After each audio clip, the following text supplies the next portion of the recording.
हम बात कर रहे हैं बायोलॉजिकल क्लासिफिकेशन की। इसमें एरिस्टोटल, लीनियस और आर.एच. विटेकर, तीन जनों का नाम आता है। एरिस्टोटल, लीनियस और आर.एच. विटेकर। एरिस्टोटल ने प्लांट्स को तीन पार्ट्स में डिवाइड करा, तीन क्लासेस में क्लासिफाई करा, ट्रीज, हर्ब्स और श्रब्स। बात करते हैं एनिमल्स को, उसने रेड ब्लड और नॉन रेड ब्लड में क्लासिफाई करा। एनिमल्स दो तरीके के होते हैं, एक होते हैं रेड ब्लड, एक होते हैं नॉन रेड ब्लड, जिनके पास रेड ब्लड नहीं होता। ये एरिस्टोटल ने कहा था। सबसे पहली बार बायोलॉजिकल क्लासिफिकेशन एरिस्टोटल ने दिया।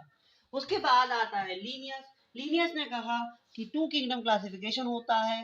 हर ऑर्गेनिज्म या तो एक प्लांट है या एक एनिमल है, तो उसने दो पार्ट्स में डिवाइड करा, प्लांटी और एनिमेलिया।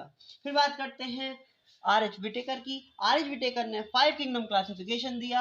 आर.एच. विटेकर ने 5 किंगडम क्लासिफिकेशन दिया, जिसके अंदर आते हैं kingdom Monera, kingdom protista, kingdom fungi, kingdom Plantae और किंगडम एनिमेलिया। इनके बारे में हम इस चैप्टर में डिटेल में पढ़ेंगे। ये लगभग आगे के 2-3 चैप्टर कवर करेगा। फिर बात करते हैं ऑन द बेसिस ऑफ, इसने किस बेसिस पे करा, on the basis of cell structure, mode of nutrition, reproduction and phylogenetic relationships. Phylogenetic का मतलब होता है इवोल्यूशनरी रिलेशनशिप्स, मतलब इवोल्यूशन के टाइम पे, मतलब इवोल्यूशनरी इनमें क्या रिलेशनशिप्स हैं, ये फाइलोजेनेटिक रिलेशनशिप्स होती हैं।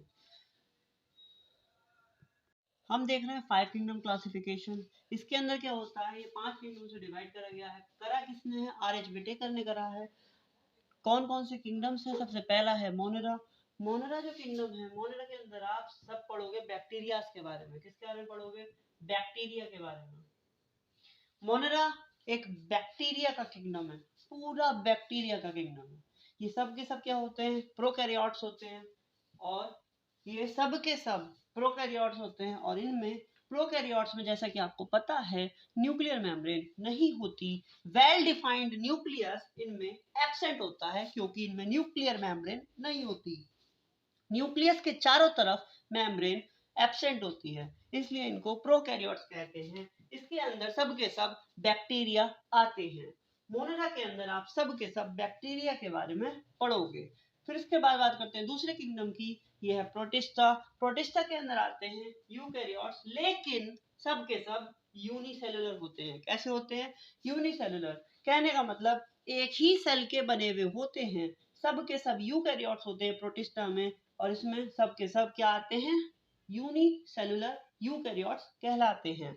बात करते हैं फंजाई, प्लांटी और एनिमेलिया की। इसके अंदर सब के सब क्या होते हैं, मल्टी सेलुलर यूकैरियोट्स होते हैं। यूकैरियोट किसे कहते हैं, यूकैरियोट उन्हें कहते हैं जिनमें वेल डिफाइंड न्यूक्लियस प्रेजेंट होता है। क्या प्रेजेंट होता है, वेल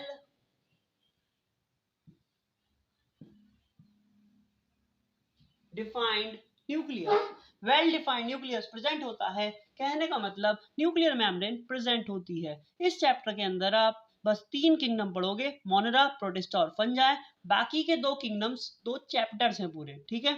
इसके अगले वाले चैप्टर में आप प्लांटी पढ़ोगे, एनिमेलिया पढ़ोगे, ये सब पढ़ोगे, ठीक है। लेकिन पहले आप इस चैप्टर में पढ़ोगे मोनेरा, प्रोटिस्टा और फंजाई। हम बात कर रहे हैं किंगडम मोनेरा की। किंगडम मोनेरा के अंदर आते हैं बैक्टीरिया। बैक्टीरिया लगभग सभी जगह पाए जाते हैं, दे फाउंड एवरीवेयर। इनको शेप के बेसिस पर 4 कैटेगरीज में डिवाइड करा गया है। सबसे पहला है स्फेरिकल शेप, कोकाई। दूसरा है रॉड शेप, बेसिलाई। तीसरा है स्पाइरल शेप्ड, स्पाइरेला। और चौथा है कॉमा शेप्ड, विब्रिया। फिर इसका बात करते हैं, इनका जो स्ट्रक्चर होता है वो काफी सिंपल होता है, और जो बिहेवियर होता है वो काफी कॉम्प्लेक्स होता है, कॉम्प्लिकेटेड होता है। फिर इसके बाद बात करते हैं, इसके अंदर मेटाबॉलिक डाइवर्सिटी काफी एक्सटेंसिव होती है। इस वर्ड का मीनिंग क्या है, इसके अंदर बैक्टीरिया के अंदर कई सारे बैक्टीरिया आपको ऑटोट्रॉफिक भी मिलेंगे, कई सारे बैक्टीरिया आपको हेटरोट्रॉफिक भी मिलेंगे। ऑटोट्रॉफिक में भी बात करते हैं आप, केमोसिंथेटिक भी मिलेंगे, फोटोसिंथेटिक भी मिलेंगे, और हेटरोट्रॉफिक में भी आपको पैरासिटिक भी मिलेंगे, सेप्रोट्रॉफिक भी मिलेंगे। इसलिए इसको बोलते हैं मोस्ट एक्सटेंसिव मेटाबॉलिक डाइवर्सिटी, क्योंकि इसमें मेटाबॉलिज्म करने के कई सारे तरीके, हर तरीके के बैक्टीरिया यहाँ पे मौजूद है। डाइवर्सिटी बहुत ज्यादा है मेटाबॉलिज्म के अंदर। न्यूट्रिशन के अंदर आप देख सकते हो, मोड ऑफ न्यूट्रिशन इसके अंदर कई सारे हैं, ठीक है। कुछ भी हो सकता है, अलग अलग बैक्टीरिया के अंदर अलग अलग हो सकता है। पहला है यहाँ पे आर्की बैक्टीरिया। आर्की बैक्टीरिया के अंदर सेल वॉल डिफरेंट होती है, बाकी बैक्टीरिया के मुकाबले। आर्की का मतलब होता है पुराना, जो काफी लॉन्ग टाइम से है, बहुत मतलब जब अर्थ बनी ही थी तभी से आर्की बैक्टीरिया हैं हमारी अर्थ पर। तो आर्की का मतलब होता है पुराना, ठीक है। आर्की बैक्टीरिया ये मोस्ट हार्श हैबिटेट्स में भी पाए जाते हैं, बेकार से बेकार बहुत कठिन से कठिन इलाकों में ये पाए जाते हैं। सबसे पहला है एक्सट्रीम सॉल्टी एरिया में पाए जाने वाले हेलोफाइल्स। हेलो का मतलब सॉल्ट होता है, हेलो का मतलब क्या होता है, सॉल्ट। तो सॉल्टी एरिया में पाए जाने वाले हेलोफाइल्स कहलाते हैं। हॉट स्प्रिंग्स की बात करें तो हॉट स्प्रिंग्स का मतलब है, देखो हॉट स्प्रिंग्स उन्हें बोलते हैं जो पानी नीचे अर्थ के नीचे खौल रहा है और वो बाहर निकल आए, उस खौलते हुए पानी के अंदर भी बैक्टीरिया पाया जाता है, जिनको बोलते हैं थर्मो एसिडोफाइल। क्या बोलते हैं, थर्मो एसिडोफाइल। फिर इसके बाद करते हैं मार्शी एरियाज, किन्हें कहते हैं, मार्शी एरियाज उसे बोलते हैं जहाँ पे पानी रुक जाता है, एक तरीके से दलदल सी बन जाती है वो, रुके हुए पानी, मतलब कई टाइम बहुत टाइम तक पानी रुक जाए एक लैंड पर, एक जमीन पर, तो वहां पे दलदल सी बन जाती है, वहां पे पाए जाते हैं मिथेनोजन।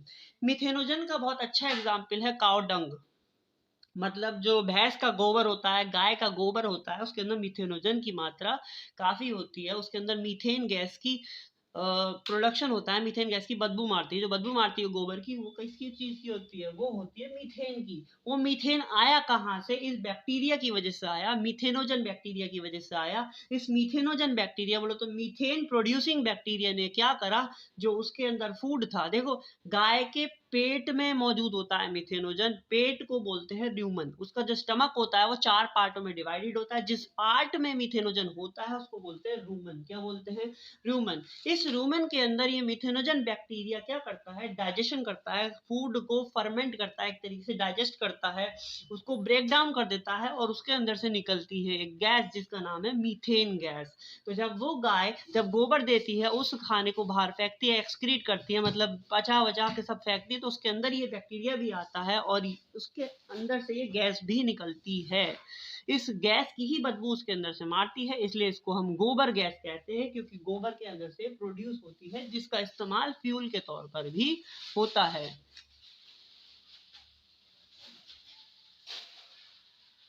हम बात कर रहे हैं यू बैक्टीरिया की। यू बैक्टीरियाज को ट्रू बैक्टीरिया भी कहा जाता है, क्योंकि इनके अंदर रिजिड सेल वॉल होती है। इनकी एक सेल वॉल जो है रिजिड होती है, मजबूत होती है, ठोस होती है, टिकाऊ होती है। फिर बात करते हैं इनके अंदर मोटिलिटी के लिए। मोटाइल का मतलब होता है चलना, चलने फिरने के लिए इनके अंदर फ्लैजिला होता है। फ्लैजिला कुछ पूंछ की तरह दिखता है, ठीक है। फ्लैजिला, सीलिया, ये दोनों क्या होते हैं, मोटिलिटी के ऑर्गन्स होते हैं, ये मोटिलिटी में मदद करते हैं, चलने में मदद करते हैं। फ्लैजिला और सीलिया, सबसे ज्यादा मदद करता है फ्लैजिला, जो सीलिया से थोड़ा लंबा होता है। फिर बात करते हैं इनके अंदर न्यूट्रिशन की। न्यूट्रिशन के बेसिस पे यू बैक्टीरिया को दो पार्ट्स में डिवाइड करा गया है। एक होते हैं ऑटोट्रॉफ्स, दूसरे होते हैं हेटरोट्रॉफ्स। ऑटोट्रॉफ्स की बात करें तो ऑटोट्रॉफ्स में भी दो टाइप्स हैं, एक होते हैं फोटोसिंथेटिक ऑटोट्रॉफ्स, दूसरे होते हैं केमोसिंथेटिक ऑटोट्रॉफ्स। जो फोटोसिंथेटिक ऑटोट्रॉफ्स होते हैं, फोटो का मतलब होता है लाइट और केमो का मतलब होता है केमिकल, तो ये फूड सिंथेसिस कर रहे हैं with the help of light, और केमोसिंथेटिक फूड सिंथेसिस कर रहे हैं with the help of chemical. Photosynthetic के अंदर बात करते हैं, मेजरली आते हैं साइनोबैक्टीरिया। साइनोबैक्टीरिया बोले तो ब्लू ग्रीन एल्गी भी इनको कहा जाता है। ये स्पेशल है हमारे लिए, क्योंकि नाइट्रोजन फिक्सेशन में सबसे बड़ा हाथ साइनोबैक्टीरिया का होता है, क्योंकि इनके अंदर एक स्पेशल ऑर्गन होता है जिसको बोलते हैं हेट्रोसिस्ट, एक स्पेशल सेल होता है जिसको बोलते हैं हेट्रोसिस्ट, इसके अंदर नाइट्रोजन फिक्सेशन होता है। एग्जाम्पल इन्होंने दे रखा है नॉस्टॉक, और डायग्राम दे रखा है नॉस्टॉक का, इसलिए ये ज्यादा इंपॉर्टेंट है। नॉस्टॉक का डायग्राम एनसीईआरटी में क्लियरली दे रखा है, और हेट्रोसिस्ट भी शो करा गया है। इस हेट्रोसिस्ट के अंदर ही नाइट्रोजन का फिक्सेशन होता है, ठीक है। दूसरी बात, इनके अंदर क्लोरोफिल ए होता है। क्लोरोफिल ए क्या करता है, फोटोसिंथेसिस में मदद करता है। ये एक पिगमेंट है, आपको पता है, जो कि कलर भी प्रोवाइड करता है, और इसकी वजह से यहाँ पे फोटोसिंथेसिस होती है। ये लाइट को एब्जॉर्ब करता है और फूड की सिंथेसिस में मदद करता है, जो आप 10th और 9th में भी पढ़ा होगा आपने। फिर बात करते हैं unicellular, colonial, filamentous, fresh, marine, terrestrial, हर तरीके के इसके अंदर आते हैं। कॉलोनीज की बात करें, इनकी कॉलोनीज के चारों तरफ एक शीट होती है, लेयर होती है जिसको बोलते हैं जिलेटिनस शीट। ये कवरिंग होती है जो कि ना प्रोटेक्ट करती है। ये एल्गल ब्लूम के नाम पे भी फेमस है। ये एल्गल ब्लूम क्या है? What is this algal Bloom? Algal Bloom देखो, आपने देखा होगा एक डैर वगैरह में देखा होगा आपने कि उसके पानी के ऊपर जो है बिल्कुल या तो रेड कलर होगा या बिल्कुल ग्रीन कलर होगा, उसके ऊपर एल्गी उगी आती है, एल्गी टाइप की कुछ उगी आती है, उसको बोलते हैं साइनोबैक्टीरिया। वो है ब्लू ग्रीन एल्गी। ये क्या करती है? ये पॉल्यूटेड वाटर के अंदर उगती है, गंदे पानी में उगती है, उस गंदगी को खत्म करने की कोशिश करती है। ठीक है, उस गंदगी को खत्म करने की कोशिश करती है, उस गंदगी पे वो उगती है, उस गंदगी को वो खाती है, वहीं पे रहती है। जो आपको दिखता है हरा हरा, एक डैर के ऊपर हरा हरा दिखता है बिछा हुआ, हरी कलर की चादर दिखती है, वो इसी की होती है, उसको एल्गल ब्लूम कहते हैं। वो हरी भी हो सकती है, और अगर ये लाल कलर की उगी आई तो लाल भी हो सकती है, वो चादर कैसी भी हो सकती है। ठीक है, तो ये एल्गल ब्लूम है जो कि पहचान है गंदे पानी की। उसके बाद बात करते हैं नाइट्रोजन फिक्सेशन ही करते हैं। मैंने अभी बताया था नॉस्टोक और एनोबिना इसका सबसे अच्छा एग्जाम्पल है। एनाबीना आपने पढ़ा नहीं होगा, लेकिन हाँ मैं बता देता हूँ, एनाबीना का इस्तेमाल चावलों की खेती में काफी होता है। ठीक है, नाइट्रोजन फिक्सेशन के लिए ही ये काम में आती है। नाइट्रोजन फिक्स करके प्लांट को देती है। हवा में से नाइट्रोजन प्लांट डायरेक्ट नहीं ले सकता, इसलिए ये उसको मदद करती है नाइट्रोजन फिक्स करके। ये सॉइल में पड़े रहते हैं और सॉइल के अंदर ही नाइट्रोजन फिक्स करते हैं हवा में से, और वो प्लांट की जड़ों को देते रहते हैं पानी के जरिए। ठीक है, दूसरे होते हैं ऑटोट्रॉफिक, यहाँ पे केमोसिंथेटिक। केमोसिंथेटिक जो ऑटोट्रॉफ्स होते हैं केमिकल की मदद से अपने फूड सिंथेसिस करते हैं, या कह लो एनर्जी बनाते हैं, एनर्जी निकालते हैं। एनर्जी का यूज इनका केमिकल से होता है। इसमें भी आप नाइट्रेट और अमोनिया का इस्तेमाल करते हैं। ठीक है, ये भी नाइट्रोजन फिक्सेशन बैक्टीरिया में भी आपको केमोसिंथेटिक मिलेंगे। केमोसिंथेटिक और फोटोसिंथेटिक दोनों ही क्या है? ऑटोट्रॉफ्स है। यहाँ पे लाइट का यूज हुआ, यहाँ पे केमिकल का। फिर बात करते हैं हेटरोट्रॉफिक। हेटरोट्रॉफिक सबसे ज्यादा पाए जाने वाले बैक्टीरिया हैं हेटरोट्रॉफिक। हेटरोट्रॉफिक सबसे ज्यादा अबंडेंट, मतलब सबसे ज्यादा पाए जाने वाले हैं, बहुत ज्यादा हैं ये नंबर में। फिर बात करते हैं ये डिकम्पोजर्स होते हैं। ज्यादातर क्या होते हैं? डिकम्पोजर्स होते हैं। ये डिकम्पोज करते हैं, खाने को सड़ा गला कर लेते हैं, बाहर ही सड़ा देते हैं, गला देते हैं, तोड़ देते हैं, बढ़िया करते हैं। डिकम्पोजर बोलते हैं। क्या बोलते हैं? डिकम्पोजर। एक इसके अंदर एग्जाम्पल आता है हेटरोट्रॉफ्स का, एग्जाम्पल दे रखे हैं कुछ। हेटरोट्रॉफ्स के इंपॉर्टेंट एग्जाम्पल दे रखे हैं। मिल्क से कर्ड बनाने वाला, दूध से दही बनाने वाला जो बैक्टीरिया होता है, जो दूध के अंदर दही बना देता है, दूध से दही बना देता है, उसको बोलते हैं लैब। लैक्टिक एसिड बैक्टीरिया, या दूसरा नाम है लैक्टोबेसिलस। क्या नाम है? लैक्टोबेसिलस। ये क्या करता है? दूध से दही बनाता है। ये एक हेटरोट्रॉफ है। क्या है? एक हेटरोट्रॉफ। दूसरा बैक्टीरिया जो एंटीबायोटिक्स बनाने में काम में आता है, जो आप 12th क्लास में पढ़ोगे, पेनिसिलियम नोटेटम वगैरह, ये एंटीबायोटिक्स बनाने के जितने भी काम में आते हैं बैक्टीरिया, सब क्या होते हैं? हेटरोट्रॉफ होते हैं मोस्टली। फिर बात करते हैं नाइट्रोजन फिक्सेशन में एक बैक्टीरिया आता है जो कि राइजोम कहलाता है। राइजोम जिसे बोलते हैं, ये कहाँ पाया जाता है? लेग्यूम प्लांट्स की जड़ों में पाया जाता है। लेग्यूम किसे कहते हैं? जैसे दाल, मटर, इन पेड़ों की जड़ों में पाया जाने वाला क्या है? राइजोम है। ये करता क्या है? ये भी नाइट्रोजन फिक्स करके प्लांट को देता है। नाइट्रोजन फिक्स करके प्लांट को देता है, जो कि प्लांट फिर उसका यूज करता है। ठीक है, बात खत्म। इसके बाद करते हैं हेटरोट्रॉफिक में डिजीजेस भी दे रखी है। जो हेटरोट्रॉफ बैक्टीरिया है, इनसे डिजीजेस भी होती हैं। डिजीजेस की बात करें तो cholera, typhoid, tetanus, citrus canker. शुरू की ये 3 बीमारियां तो आपने एनिमल्स में देखी होंगी, कॉलेरा, टाइफॉइड, टिटेनस। आखिरी की चौथी बीमारी जो है प्लांट के अंदर है, सिट्रस कैंकर। सिट्रस पेड़ों के अंदर होती है, सिट्रस कैंकर जिसको बोलते हैं। ठीक है, बात करते हैं हम रिप्रोडक्शन की। रिप्रोडक्शन होता है मेनली फिजन से होता है। एक बैक्टीरिया 2 बैक्टीरिया में डिवाइड हो जाता है, नई प्रोजेनिस बन जाती है, इसको फिजन बोलते हैं। और फिर बात करते हैं दूसरा तरीका होता है स्पोर प्रोडक्शन। स्पोर्स कब बनते हैं? जब मान लो टेम्परेचर सराउंडिंग का अलग हो, या बैक्टीरिया के लिए अनफेवरेबल कंडीशन हो, वो क्या करता है? स्पोर्स बनाने लगता है, वो स्पोर्स के थ्रू अपने रिप्रोडक्शन करता है। तीसरा मेथड है सेक्सुअल रिप्रोडक्शन। सेक्सुअल रिप्रोडक्शन होता है through DNA transfer. Simple DNA का ट्रांसफर एक डीएनए से, एक सेल से दूसरे सेल में हो जाता है, एक बैक्टीरिया से दूसरे बैक्टीरिया में हो जाता है।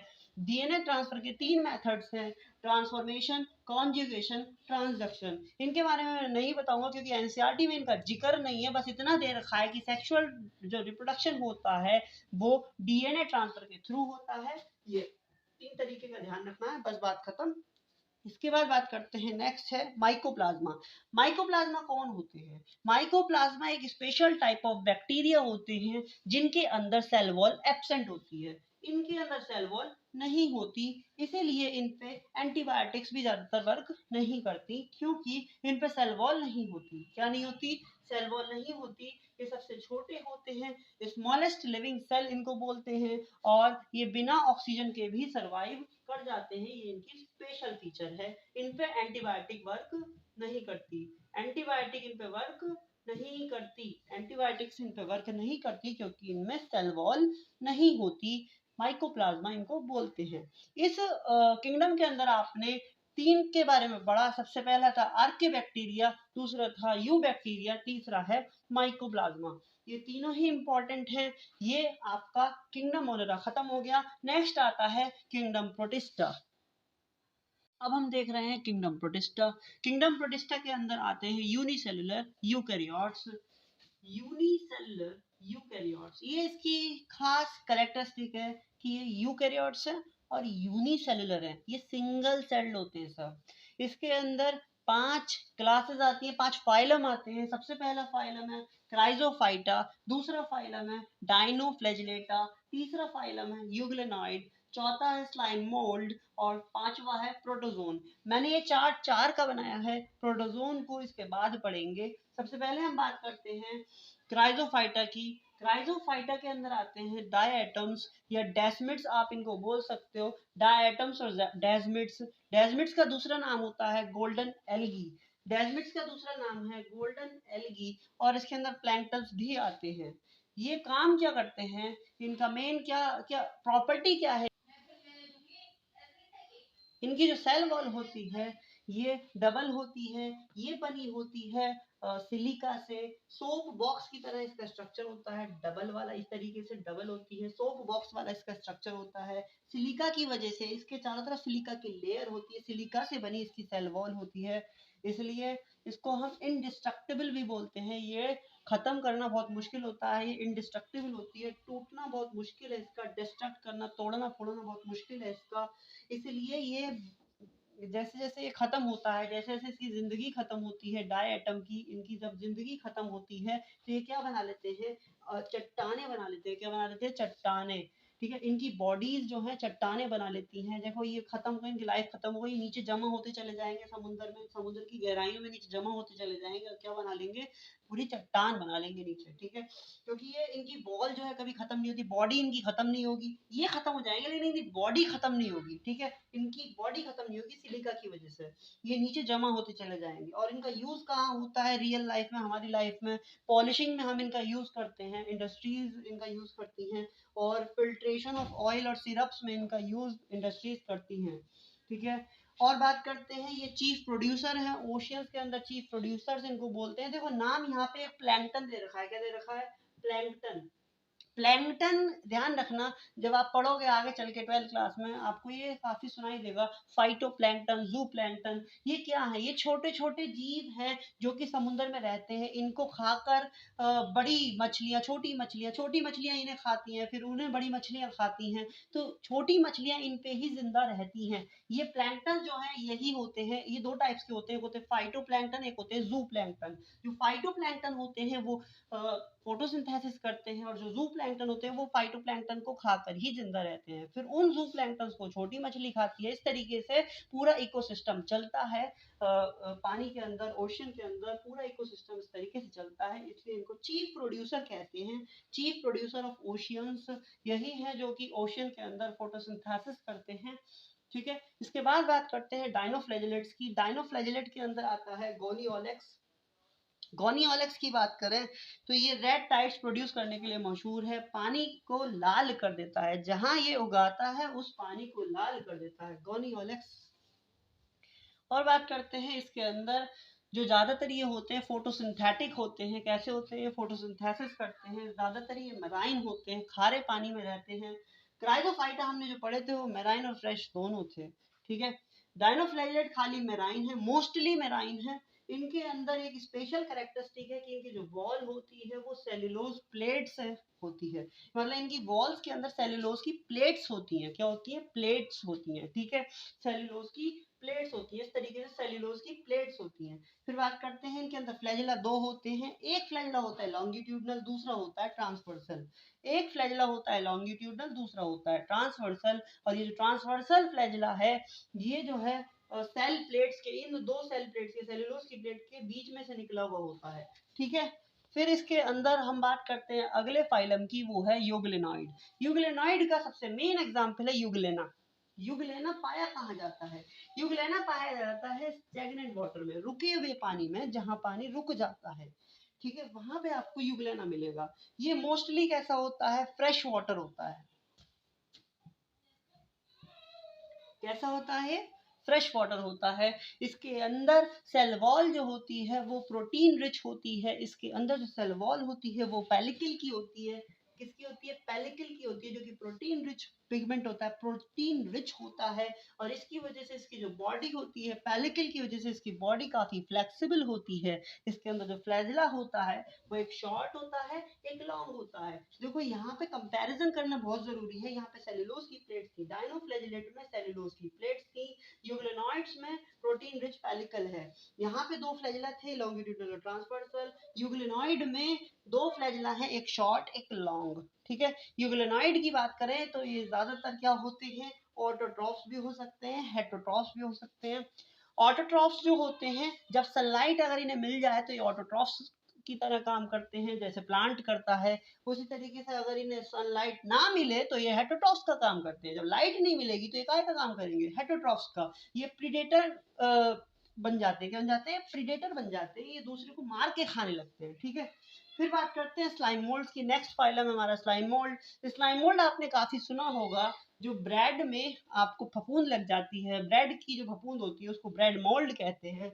ये जो मोल्ड वर्ड है यहीं से आया है, स्लाइम मोल्ड। स्लाइम मोल्ड जो है सुइटेबल कंडीशन के अंदर प्लाज्मोडियम बनाता है। क्या बनाता है? प्लाज्मोडियम बनाता है। ये प्लाज्मोडियम वर्ड फिर से आएगा इसके अंदर, ठीक है। ये प्लाज्मोडियम एक वर्ड है जिसका मतलब एक तरीके से आप कह सकते हो ये क्या करते हैं, ये एक रिप्रोडक्टिव स्ट्रक्चर है जो कि सुइटेबल कंडीशन में बनता है। ये एक रिप्रोडक्टिव स्ट्रक्चर है जो सुइटेबल कंडीशन में बनता है। इनके हिसाब की जब कंडीशन होती है तो बनता है। अनसुइटेबल कंडीशन में ये बनाते हैं फ्रूटिंग बॉडीज। क्या बनाते हैं ये अनसुइटेबल कंडीशन में, जब कंडीशन इनके हिसाब की नहीं होती, अनफेवरेबल होती है, तो ये बनाते हैं फ्रूटिंग बॉडीज। और इनके ऊपर ही स्पोर्स होते हैं जो कि इन्हें रिप्रोडक्शन में मदद करते हैं। ये जो स्पोर्स होते हैं ये स्पेशल इसलिए होते हैं क्योंकि इनके चारों तरफ ट्रू बॉल होती है। क्या होती है? एक बॉल होती है जो कि इन्हें अनफेवरेबल कंडीशन में मदद करती है। इसके बाद बात करते हैं न्यूट्रिशन की। ये मेजरली सेप्रोट्रॉफ्स होते हैं। क्या होते हैं? सेप्रोट्रॉफ्स। यहाँ पे आपको दिक्कत आ रही होगी, ये सेप्रोट्रॉफ क्या होता है? सेप्रोट्रॉफ उसको बोलते हैं जो अपना न्यूट्रिशन जो अपना न्यूट्रिशन बाहर से लेता है, डेड ऑर्गेनिज्म पे उग के लेता है। डेड कोई मरा हुआ है उसके ऊपर वो उगेगा और उसे खाएगा, उसको ही मतलब खा लेगा पूरा। मतलब गले हुए पे, मरे हुए पे वो जिंदा है, ठीक है, उसको बोलते हैं सेप्रोट्रॉफ। या आप कह सकते हो जो मरे हुए को गलाकर खा रहा है। क्या कर रहा है? मरे हुए को गलाकर खा रहा है, उसको बोलते हैं सेप्रोट्रॉफ। क्या बोलते हैं? सेप्रोट्रॉफ, ठीक है। इसके बाद बात करेंगे हम प्रोटोजोन की। हम बात कर रहे हैं प्रोटोजोन की। यहाँ पे आखिरी फाइलम है हमारा प्रोटोजोन। प्रोटोजोन की बात करते हैं तो प्रोटोजोन के अंदर सब के सब होते हैं हेटरोट्रॉफ्स। क्या होते हैं? सब के सब हेटरोट्रॉफ्स होते हैं। हेटरोट्रॉफ्स में भी बात करते हैं प्रीडेटर होते हैं सब, और आप कह सकते हो पैरासिटिक होते हैं सब। इसके बाद बात करते हैं ये क्या होते हैं। प्रोटोजोन जो होते हैं सब के सब प्रिमिटिव रिलेटिव कहलाते हैं। इस फाइलम को स्पेशली इस फाइलम को हम बोलते हैं primitive relative of animals. Primitive relative का मतलब होता है पुराने रिश्तेदार। ये हमारे सबसे पुराने रिश्तेदार हैं प्रोटोजोन। इसके अंदर 4 क्लासेस आती हैं। सबसे पहली है एमोबॉइड प्रोटोजोन, दूसरी है फ्लैजिलेटेड, तीसरी है सीलिएटेड, चौथी है स्पोरोजोन। बहुत इजी है ये। एमीबॉइड प्रोटोजोन की बात करें तो इसके अंदर अमीबा आता है। अमीबा क्या करता है, अमीबा न्यूट्रिशन के लिए सूडोपोडिया का इस्तेमाल करता है। ये आपने 10th क्लास में पढ़ा होगा कि सूडोपोडिया फॉल्स फीट का इस्तेमाल अमीबा करता है न्यूट्रिशन के लिए। दूसरे को ऐसे करके पकड़ लेता है, एक नकली पैर टाइप के बना लेता है और उसको अंदर ले लेता है, खत्म कर देता है। ठीक है, ये न्यूट्रिशन के तौर पे फॉल्स फीट का इस्तेमाल करता है सूडोपोडिया। सूडो मतलब होता है फॉल्स, सूडो मतलब होता है फॉल्स, और पोडिया मतलब होता है फीट। फिर बात करते हैं इनके अंदर सिलिका की शेल होती है, और इसके अंदर जाना माना एग्जाम्पल है अमीबा के अंदर एंटामीबा हिस्टोलिटिका। एंटामीबा हिस्टोलिटिका के बारे में आप 12th क्लास में पढ़ेंगे। ये एक डिजीज कॉज करता है जिसका नाम है एमीबियासिस, या आप कह सकते हो अमीबिक डिसेंट्री, डायसेंट्री। एक आंतों का इन्फेक्शन होता है जो कि ये करता है। ये एक पैरासाइट है जो कि इस क्लास के अंदर आता है, अमीबॉइड क्लास के अंदर आता है। ठीक है, इसके बाद बात करते हैं फ्लैजिलेटेड प्रोटोजोन। फ्लैजिलेटेड प्रोटोजोन कौन सा है? फ्लैजिलेटेड प्रोटोजोन का सबसे जाना माना एग्जाम्पल है ट्राइपेनोसोमा। ट्राइपेनोसोमा जो होता है ये स्लीपिंग सिकनेस कॉज करता है। ये स्लीपिंग सिकनेस कॉज करता है, मतलब सोने वाली बीमारी ये कॉज करता है। और ये एक फ्री लिविंग या पैरासिटिक बैक्टीरिया वो है, प्रोटोजोआ है। ठीक है, उसके बाद बात करते हैं सीलिएटेड। इसके अंदर सीलिया होते हैं, एग्जाम्पल इसका पैरामीशियम है, बहुत पॉपुलर है। इसका डायग्राम भी दे रखा है। यहाँ पे गलट ऑर्गन यहाँ पे है, क्या है? गलट। इस ऑर्गन को क्या बोलते हैं? गलट। होता क्या है, गलट के अंदर फूड जाता है। क्या जाता है? फूड जाता है, मतलब ये इसके थ्रू न्यूट्रिशन लेता है, बाहर से फूड अंदर लेता है। सीलिया क्या करते हैं, ये फूड को अंदर की तरफ भेजते हैं। ये फूड को अंदर की तरफ भेजते हैं गलट में। कहाँ? अंदर की तरफ गलट में भेज देते हैं। इस तरीके से उसे न्यूट्रिशन मिलता है। तो गलट का मेन फंक्शन न्यूट्रिशन है, मतलब फूड को एनगल्फ करता है, अंदर को लेता है। ठीक है, सीलिया का मेन फंक्शन क्या है? मूवमेंट। इस पैरामीशियम के मूवमेंट में सबसे बड़ा हाथ होता है सीलिया का। मैंने अभी बताया था सीलिया और फ्लैजिला दो चीजें होती हैं जो कि मूवमेंट में मदद करती है। सीलिया छोटे होते हैं, फ्लैजिला बड़े होते हैं। उसके बाद बात करते हैं स्पोरोजोन की। स्पोरोजोन जो है स्पोर लाइक होता है। इसका जाना माना एग्जाम्पल है प्लाज्मोडियम। प्लाज्मोडियम क्या करता है? प्लाज्मोडियम मलेरिया कॉज करता है। इससे मलेरिया हो जाता है। क्या जाता है? मलेरिया, जो कि आप 12th क्लास में डिटेल में पढ़ोगे। प्लाज्मोडियम के अंदर मलेरिया हो जाता है प्लाज्मोडियम की वजह से। ठीक है, ये भी एक स्पोरोजोन है। और स्पोरोजोन चौथी क्लास है प्रोटोजोआ की। किसकी? प्रोटोजोआ की। ठीक है,